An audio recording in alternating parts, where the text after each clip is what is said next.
And then I learned dementia can be genetic. And I was terrified. It went pretty good. Great? No. Terrible? No. Pretty good? Yeah. Hey guys, welcome to my channel. I'm just an average guy chasing a big dream to become a stand-up comedian. And this week I actually have a really special video for you. I did Portland's Funniest Person contest. So, Portland's Funniest Person, PFP, is a huge comedy competition in Portland, Oregon, and tons of people signed up. I forget the exact number, but there were a lot of contestants, and so in this week's clip, I'm gonna show you 4 minutes of a polished stand-up set that I performed for this comedy competition. There were 13 contestants, only 3 got through. So first, I'm just gonna let the video play and show you all my performance, and then I'll talk about the results and what I learned from the experience. Let's get into it. Hello, Portland.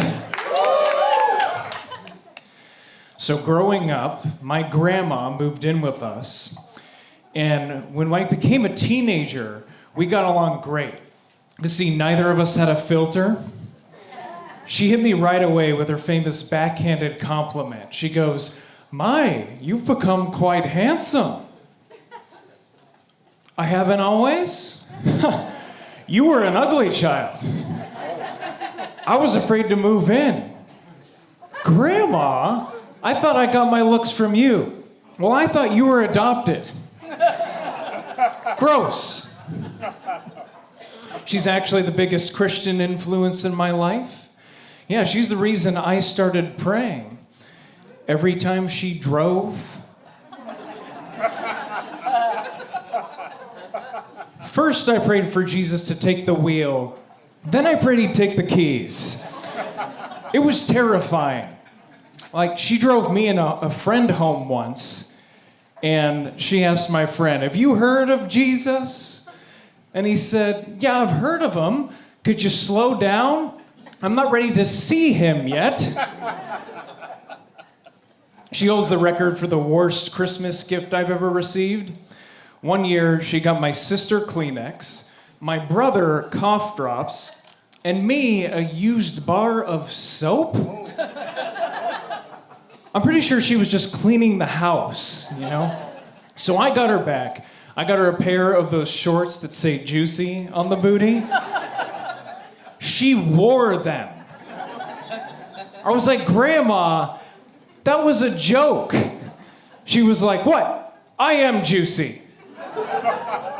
I wear diapers."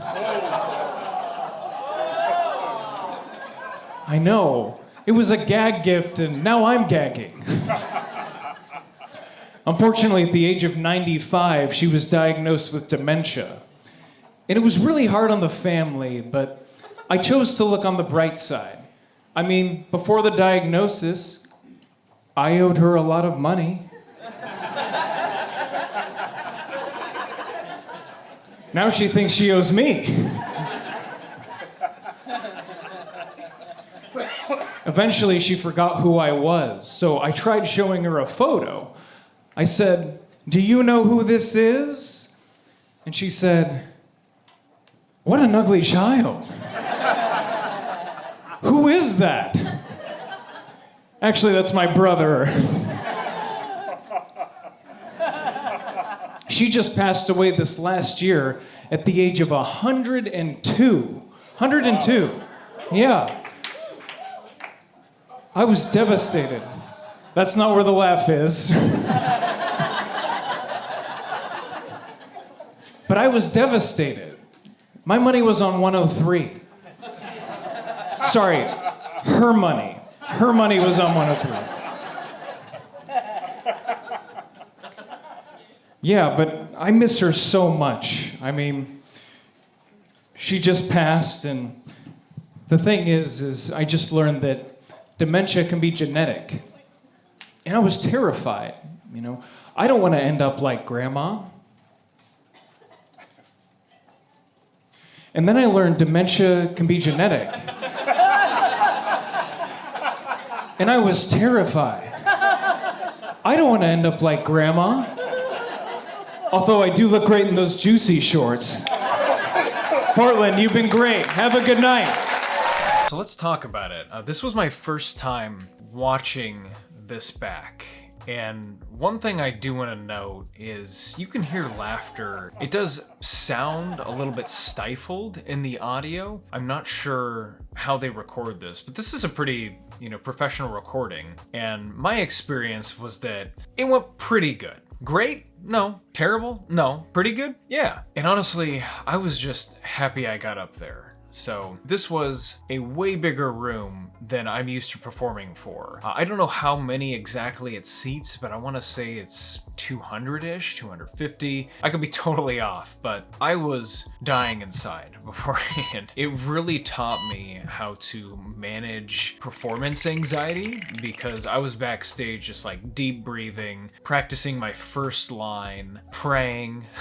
Yeah, God help me. And so basically it was a whole lesson in how to manage my own anxiety. So yeah, I honestly felt pretty good about it. I felt like the laughter got better in my dementia jokes. Like that was definitely my strongest segment of the grandma bit. So I came out a little bit weak watching this back. I think the first two jokes were the weakest and the dementia segment was definitely the best. So that definitely means audience trust wasn't there until those jokes, and I think that the big thing I learned from this competition was just watching the other comedians were that they did sets about themselves and there was a lot of self-deprecating humor. A common theme was right away hitting the audience with, I know I look like X. It's kind of a hack setup, but it works. And so I think that's a really good thing to do in a competition because the audience doesn't know you, aside from the people that you invited. I had family and friends that came. You could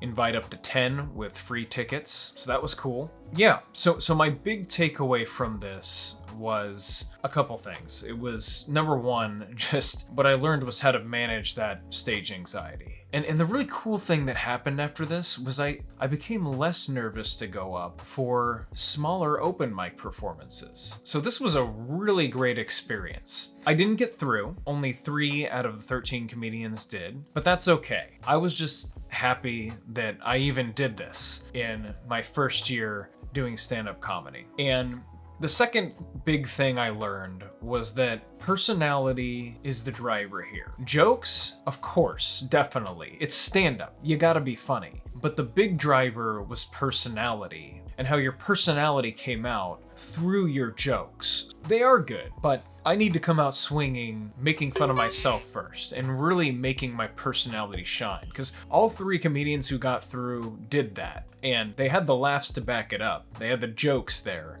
but their personality just really shined through their sets. And you could tell, because I sat in the back of the audience afterwards, and I was just like, oh, he's getting through. Oh, she's getting through. And kid you not, all 3 that I guessed were getting through, got through. And it's because they got the biggest laughs and they had the most personality. So if I were to do this again, I would definitely do it about myself. Focus it more on who is Josh, because now you have a room full of a ton of people who have no idea who you are. It's a little bit harder to build the audience's investment through talking about someone else, even if that is a really lovable character like my grandma. So, we did it.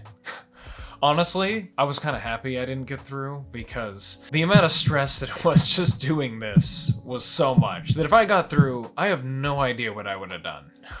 Probably just roll over in a ditch somewhere. So yeah, despite not getting through, I really enjoyed doing this. I got my family and friends out. So if you're pursuing a dream, stretch yourself. This was just the right amount of stretch that it wasn't too scary to where I was gonna vomit on stage. But it also wasn't, I would have been missing a big opportunity by not trying it out. Also, the hosts roasted me afterwards. Josh looked like a young, handsome Steve Buscemi. By which I mean he was pretty ugly.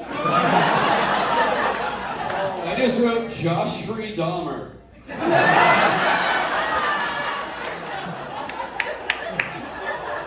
So overall, what do I rate this bit? I'd give this one a solid 7 out of 10. I think that the last 2 to 2.5 minutes are really strong A material. I just think I could work on my opener for it. And again, my overall takeaway is do jokes about yourself, because the audience doesn't know who you are, and that's what shined through the contestants who got through to the next round. So, that was week 20 in my journey to become a stand-up comedian in just 1 year. Hey, if you like stand-up, you're pursuing a dream, or you just want to see me bomb, you sick freak, go ahead and hit those like and subscribe buttons. Toodles!